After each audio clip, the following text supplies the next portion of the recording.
where we want to go here. We have a lot of different trail options. There's all kinds of paths, and we try to do something different every time out. I think the dogs like that, and the mushers like that.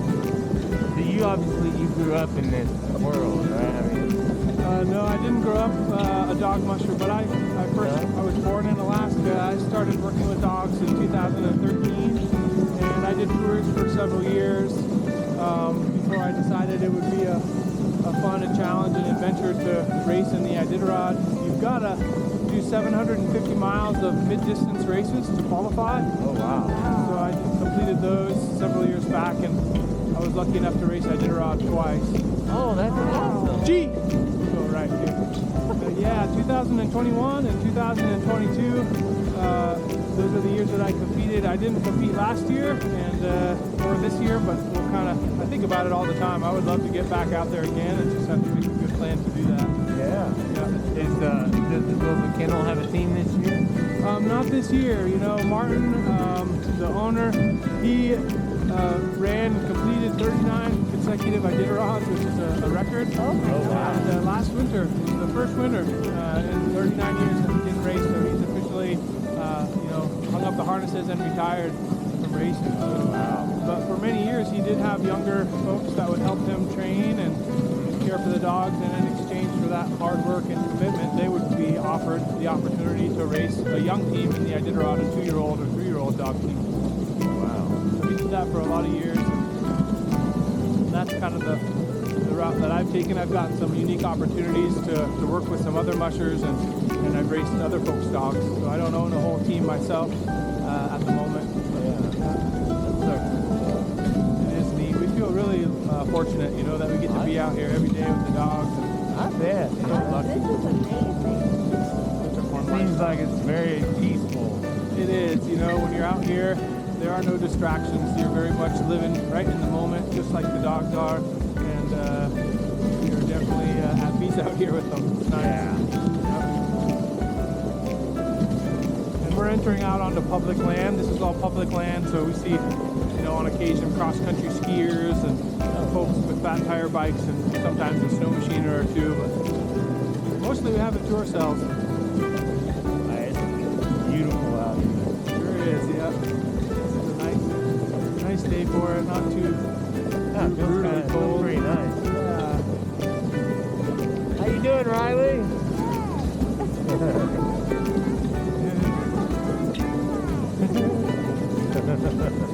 G. Yeah. Right here. This is a wetland in the summer, so there's quite a few lakes and ponds that we'll travel across.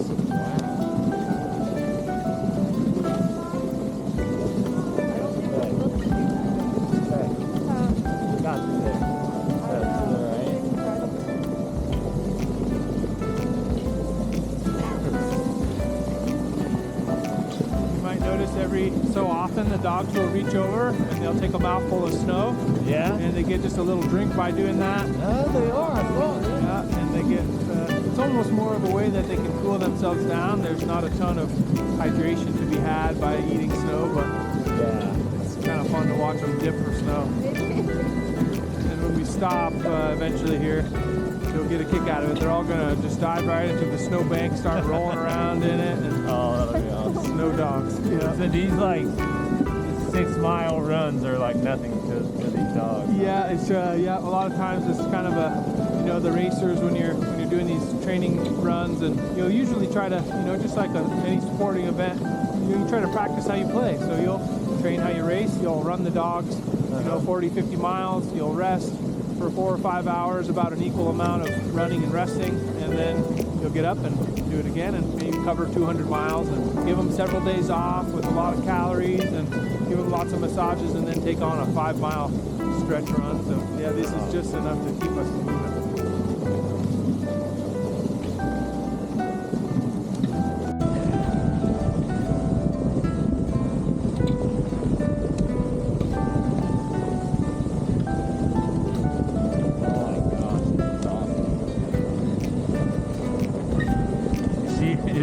Beck, is Rye talking at all?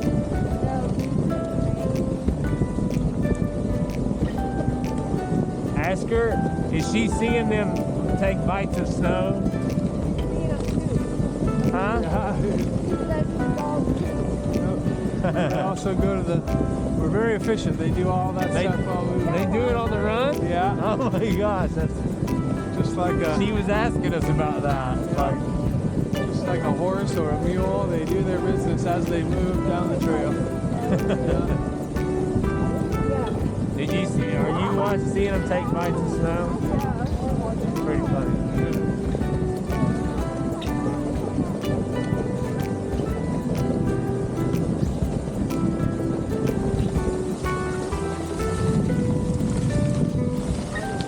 Tracks. You see all these little paths on the side. Tracks. And we did see one in this area the other day. Dogs like to speed up around these areas that smell them probably. G! They're on the hill, guys. Around 2 o'clock, there's a moose standing. Oh, Just my saying. gosh. We'll stop. We'll stop for a quick snack, okay? We'll stop for a quick sec Look, here. right here. Look, straight ahead. It's swimming. No, you see it? Do you see it? Straight ahead, baby. He's just staring at it. Oh, look at him diving in the snow. Candle, you ready? Candle. You see the dogs diving in the snow? Can you stand on that break right there? That bar where you stand on the candle, guys. Tangle, there you go.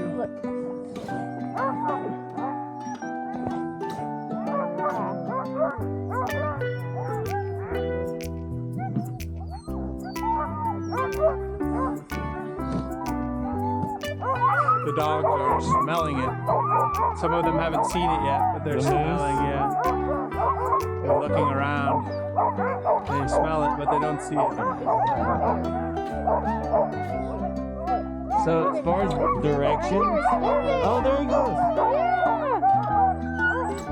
Oh, they see him now, don't they? Yeah, there was a cow and a cow. I think it's the same pair.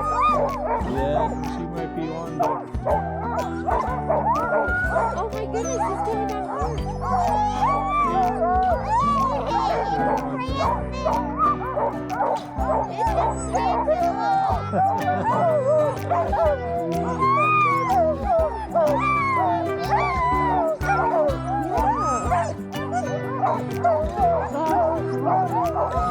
that's a mom and there's two of them. Yeah, for a second.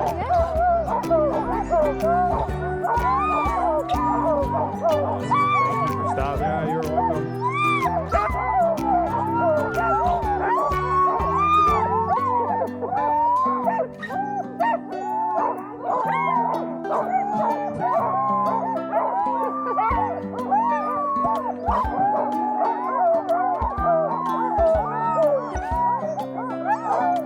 You guys, I think the dogs say we're gonna keep moving. Yeah, here we go, everyone. Keep moving. Hang on. All right. So the directions all voice commands? Is that- Yeah, in terms of steering the dogs around the trails, yep. G is right, haw is left. You see all the tracks along the side here. Yep. Yeah, those are the directional commands. We say whoa to stop. I'll use the brake for that, really. And then anything to get going, they're always ready for that. Yeah. Say ready, all right. This is a big lake called Hourglass Lake. Oh, so we're on the lake We're right on now? the lake here now, yeah. We could, Wow, those are some cool some nice spots there. houses there, yeah. See those houses?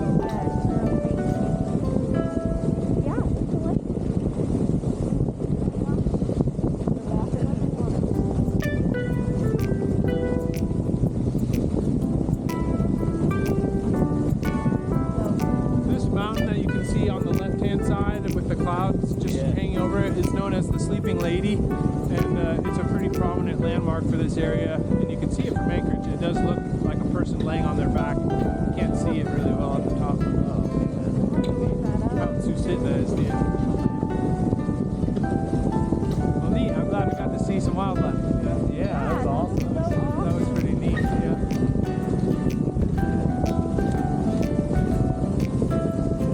These are built perfectly for traveling through, and we have twice as much snow as we normally do. That's what we were told.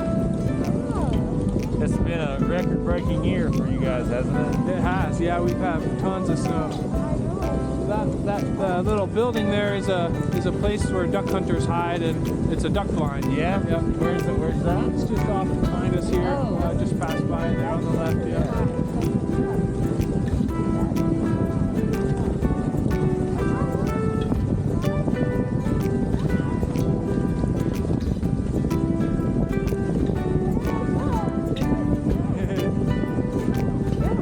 The dogs, of course, when they get warm, unlike us, they don't sweat. We know, right? They don't sweat, and so they pant, and they get this evaporative cooling effect when they pant, and they also put their belly in the snow, and they put their face in the snow, and that's how they cool themselves off. You know? So that's why these guys keep jumping in the deep snow. They're trying to get snow on their belly. That's awesome.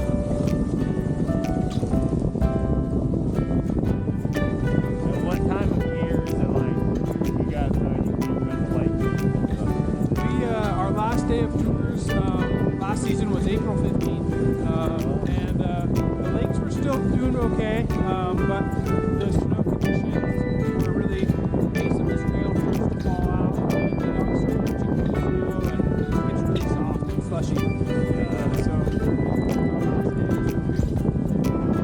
lot of snow, so season again this year too.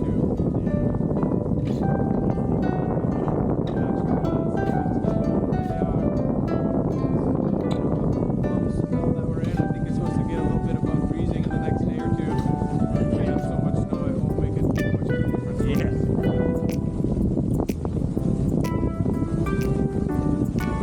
When did it all hit? We got about 40 inches in December, so we got a big load of snow right off the bat, and then it's kind of steadily fallen. We've had a few storms that have jumped 6 inches to a foot of snow. In January we had a nice snowstorm as well. Yeah, December it snowed. It seemed like every day in December, so we started off really good with those snowfalls.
Tree up in front of us had so much snow on it, it was bent over the trail. It finally couldn't handle the snow load and it gave way, but it made this little keyhole for us here. What kind of trees are these? These are all black spruce trees. Yeah, black spruce. A lot of them are mature, but you know, being kind of a wetland, the soils are pretty, not very fertile and a very short growing season, of course.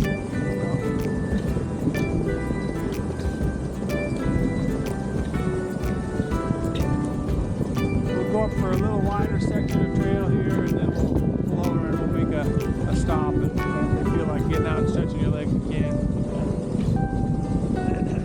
Starting to see some birds and things like that. It's definitely feeling like spring around here. Yeah, the sun's poking out. Yeah. Gaining about 5 minutes of daylight every single day. So this is February, March is one of my favorite months of the year. Oh yeah. Right out in front of us there, you can just see the peak of it. That's Denali. That's the tallest peak in North America. You can just see the top of it poking above the clouds there. Yeah. That way. Just got right straight in front of us. That's the tallest peak. About 1 o'clock, yeah. You see it? Denali is the tallest peak in North America.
the stars are always really beautiful, especially, you know, we're a little bit away from, you know, the major urban areas, so the light pollution isn't as bad, and the sky is real dark. You can see the aurora on a clear night if it's out.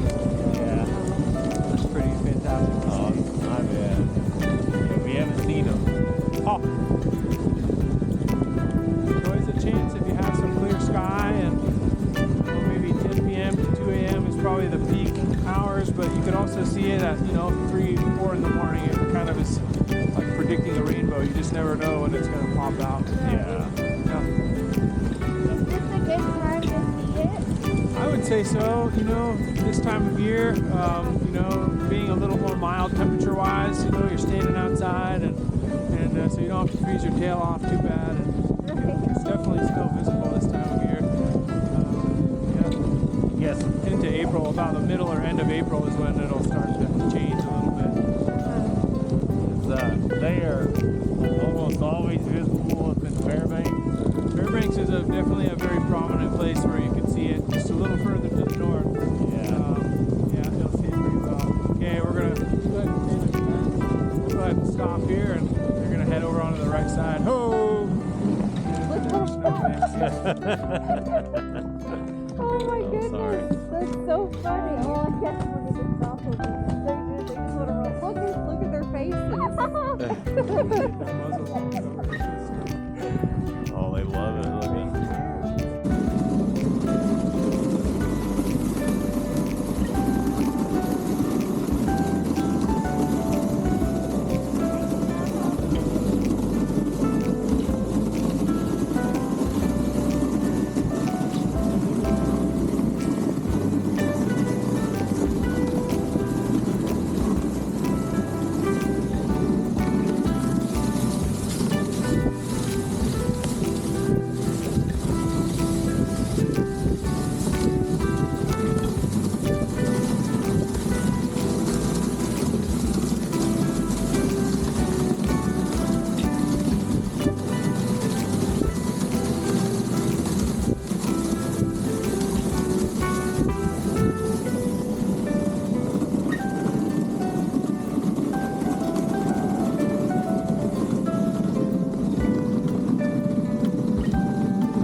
Okay. That's awesome.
how they take license.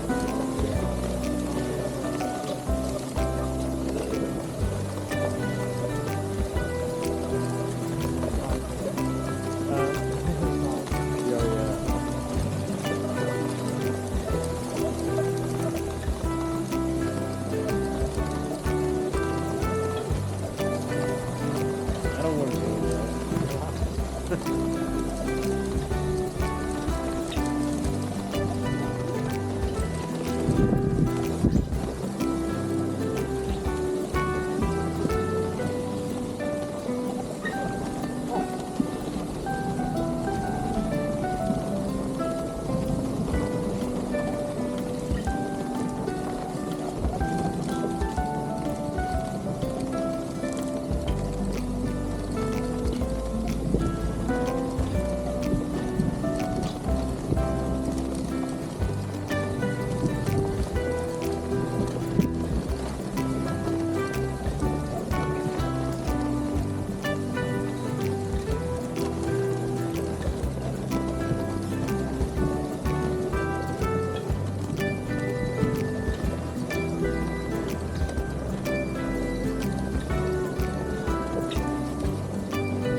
Oh, that's supposed to be.